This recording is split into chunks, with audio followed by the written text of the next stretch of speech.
What's up, Dweebinators? Andy Reesmeyer here. Welcome back to DweebCast. If you grew up in the 90s like I did, you long for those Friday night sleepovers full of Double Dragon, corn nuts, and whiny outbursts. Mom, Sarah's hugging the controller and beating the entire game without letting me play. Yeah, well, he won't stop dying. But it's my game, idiot. Alright, well anyway, if you can't handle your adulthood any longer, here are the top 5 upcoming indie games that look like they were made 20 years ago. In a good way. Alright, the first game we got to wet your sentimental whistle, that is a thing, is Shovel Knight by Yacht Club Games. You know, these guys. Sailing takes me away to where I always. Shovel Knight is pretty self-explanatory. You're a knight with a shovel, traveling to faraway lands, digging for treasure in neatly packaged cubes of dirt.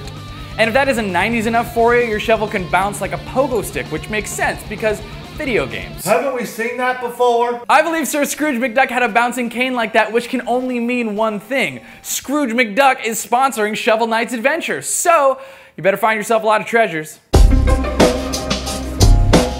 And speaking of ducks, what do you get when you mix them with Super Smash Bros. And Contra? I don't know. Only about the best mother ducking game ever. Sorry, not sorry.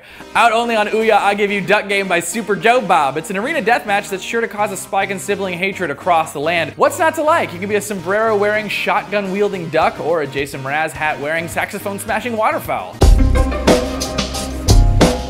You may look at Hotline Miami and think that's a boring bird's eye view wannabe version of GTA 2, but then you'll murder the shit out of like 6 people with a crowbar in 30 seconds and totally reconsider. A bit more than a rinse and repeat of the first Hotline Miami, taking place before and after the original storyline, the events of the first game inspire a slasher film called Midnight Animal.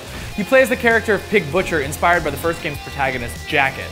And now I can check off pretending to be a pretend masked murderer in a video game off my bucket list. This next game's got a sexy blonde chick for a protagonist whose weapon of choice is just a big-ass wrench. The iconic list By Konjac is about Robin, a mechanic living in a world where her hobbies are considered illegal. So she's a prostitute? I can neither confirm nor deny that statement, but I can confirm we got lots of puzzles and vibrant level design. If Earthworm Jim had a threesome with Mega Man and Bionic Commando, their mutant baby would look something like this. I don't know who gets pregnant in that scenario or how it would even work, but nice work, fellas. She turned out pretty good. Okay, so this is probably the most epic thing I have ever seen, and I am saying that with zero hyperbole. Maybe a little bit. In case that Contra emulator isn't properly absorbing the aggression you harbor against your boss, maybe Broforce will do the trick. It is incredible. It is so self-aware and so absurd and over the top. It is white-hot America in a video game. Amazing features! Mega bosses!